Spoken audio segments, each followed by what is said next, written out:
मेज़बान मलाइका अली हुसैन और आप देख रहे हैं इमरान न्यूज़। रमज़ानुल मुबारक बरकतों और रहमतों का महीना है और इसी महीने में सिला रहमी की अहमियत और भी बढ़ जाती है। सिला रहमी यानी रिश्तेदारों से ताल्लुक़ जोड़े रखना, इनकी खैरगिरी करना और नाराज़गियों को ख़त्म करना इस्लाम की बुनियादी तलीम है। अगर हम रोज़ा रख के भी दिलों में दूरियां रखें तो रमज़ान की रूह अधूरी रह जाती है।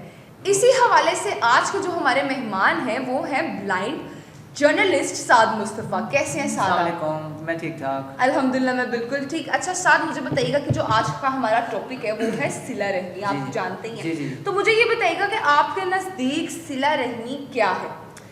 देखिए, सिला रहमी यही है कि सबके साथ अच्छा सलूक करें, अच्छे तरीके का बर्ताव रखें, सबको इज्जत की निगाह से देखें और अपने जो इर्द गिर्द के अहबाब हैं, करीबी रिश्तेदार हैं, सबको इक्वल ट्रीट करें।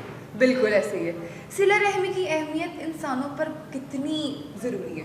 बहुत ज़रूरी है जी। आप हज़रत पाक सल्लल्लाहु अलैहि वसल्लम की उसवा हसना से देख लें, जब वो नमाज़ पढ़ रहे होते थे तो हसन और हुसैन उनकी कंधों पे आके बैठ जाते थे और उनको हजूर जो थे उनको कुछ नहीं कहते थे, नमाज जारी रखते थे और हुजूर कहते थे ये देखो तुम्हारा घोड़ा।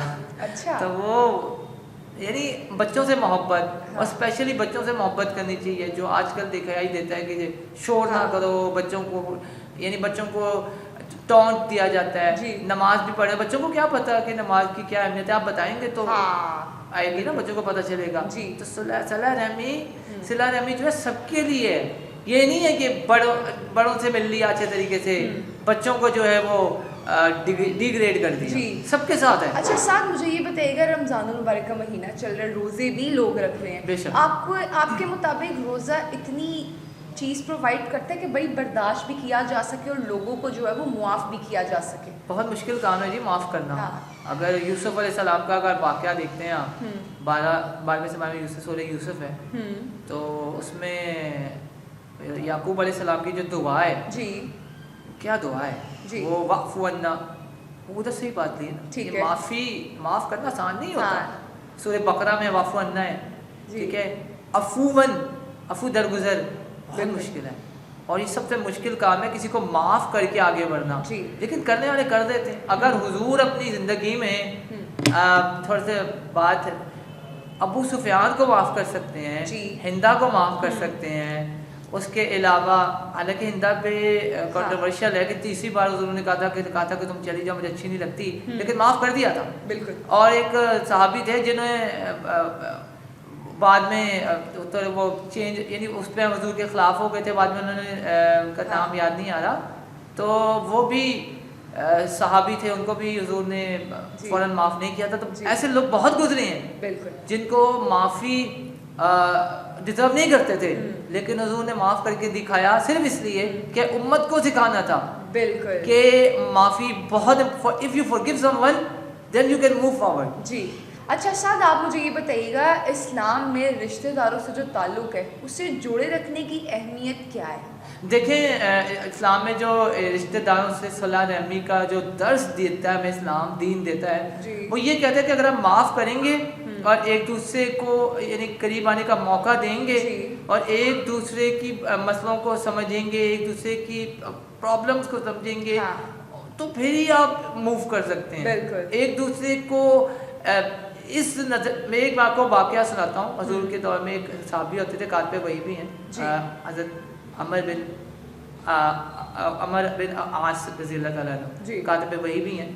तो उनके हजूर एक ना हजूर के साथ वो बैठे हुए थे मस्जिद में, तो एक बंदा आया, हुजूर ने कहा ये जन्नती है ज़ोहर के वक्त, ठीक है। फिर वो सहाबी अगले दिन फिर आए, हुजूर ने कहा ये जन्नती है। तो फिर वो तीसरे दिन आए तो अमर बिन आस रज़ियल्लाहु ताला अन्हु का ताज्जुब हुआ। उन्होंने कहा मैं इस बंदे के साथ थोड़ा टाइम स्पेंड करता हूँ। उन्होंने कहा चाचा मैं, यानी जो भी ज़बान की लैंग्वेज, उन्होंने कहा मैं ना आपके साथ ना मुसाफिर हूँ, थोड़ा ना रहना चाहता हूँ, एक दिन रह के देखना चाहता हूँ। ये उन्होंने कहा मैं टाइम स्पेंड करना चाहता हूँ क्योंकि मैं अकेला हूँ, तो आपके साथ थोड़ा रह लूँगा, मेरी भी थोड़ा दिल बहल जाएगा। घर ले गए वो साहबी। तो वो क्या किया, उनका तो नीयत यही थी ना, उनका नज़रिया यही था कि मैं इनको देखूं कि आखिर ये कैसे जन्नती हैं, हालांकि वो भी जन्नती हैं, लेकिन हुजूर की बात जो थी वो बहुत इंपॉर्टेंट थी। तो वो घर गए तो उन्होंने देखा कि ईशा की नमाज हुई रात, वो अमर बिन आस रज़ी अल्लाह अन्हु जो उन्होंने फॉलो किया, उनको बुजुर्ग जो थे वो नमाज पढ़ के सिर्फ सो गए।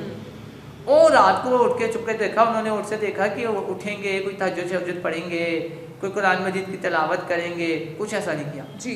वो बड़ा हैरान हुआ। अगले दिन भी यही हुआ। ठीक। फिर जब अगले दिन हुआ ना, उन्होंने बड़ा गौर किया, फिर यही हुआ। तीसरे दिन ना वो उन्होंने पूछ ही लिया कि हुजूर आप, मैं ये पर्पस से आपको लेके आया था, लेकिन आप बताएं कि आप कैसे हैं, आप तो कोई खास कर ही नहीं रहे, बस नमाज पढ़ते हैं और फजर की नमाज पे उठते हैं, और हुजूर ने कह दिया आप जन्नती हैं, इतना प्रोटोकॉल। तो उन्होंने कहा भतीजे मैं तुम्हें बताता हूँ कि आखिर मसला क्या। मसला ये है कि मैं जब ईशा की नमाज पढ़ता हूँ ना, ठीक, उसके बाद मैं सबको माफ़ कर देता हूँ।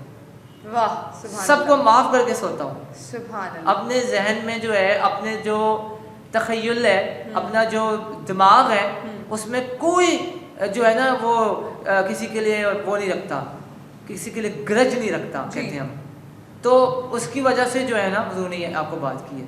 तो ये बेहतरीन रिवेंज है कि आप रोज़ जो भी काम करते हैं उसको भूल जाएं, किसी की बुरी बात को भूल कर, लेकिन बहुत मुश्किल काम है, बहुत मुश्किल काम। अच्छा साद, आप मुझे ये बताइएगा कि आजकल जो है वो दूरियां भी बढ़ती जा रही हैं ख़ानदानों में, रिश्तेदारों में, ठीक है, इस हवाले से क्या कहेंगे? लोग क्यों दूर हो रहे हैं? देखिए जी, ताइफ का वाकया याद करना चाहिए आपको। ताइफ का वाकया क्या हुआ था फिर? वो हुजूर को बच्चों ने, शरारती बच्चों ने जो कंकर मारे थे, पत्थर मारे थे, तो हुजूर ने क्या बदवा दी थी?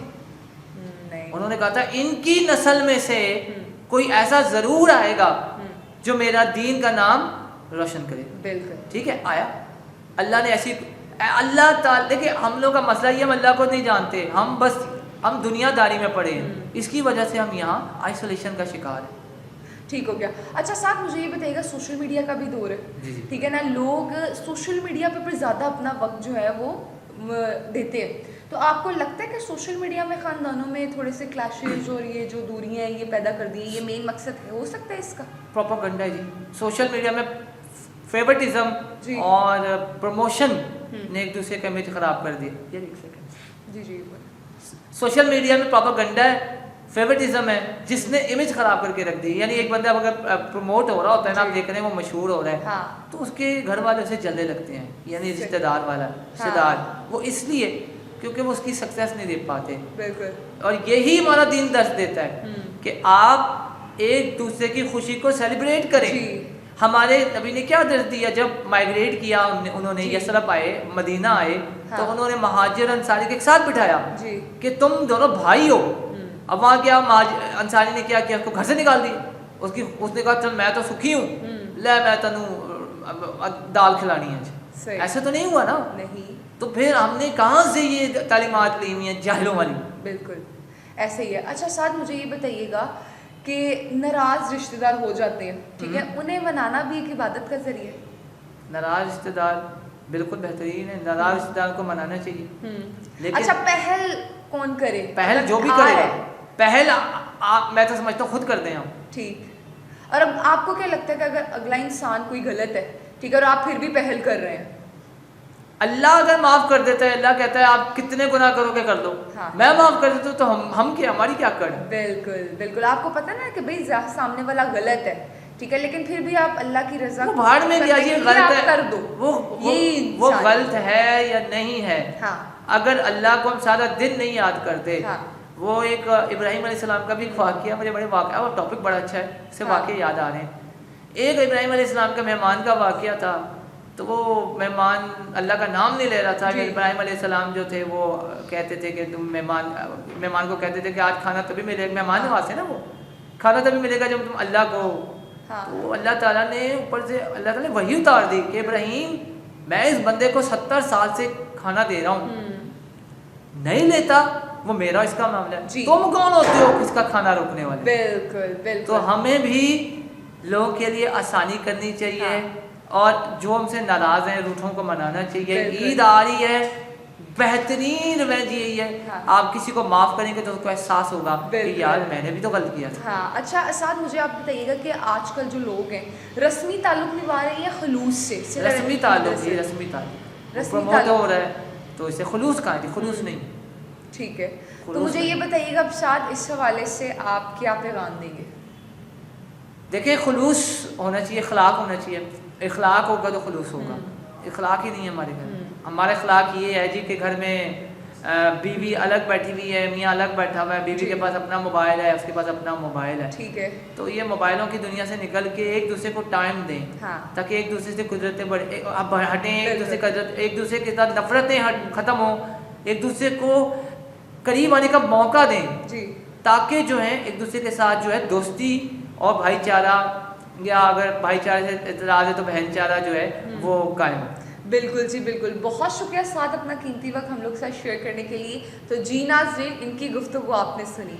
इसी के साथ अपनी मेज़बान मलाइका हुसैन को दीजिए इजाज़त। मिलते हैं नेक्स्ट वीडियो में। खुदा हाफिज़।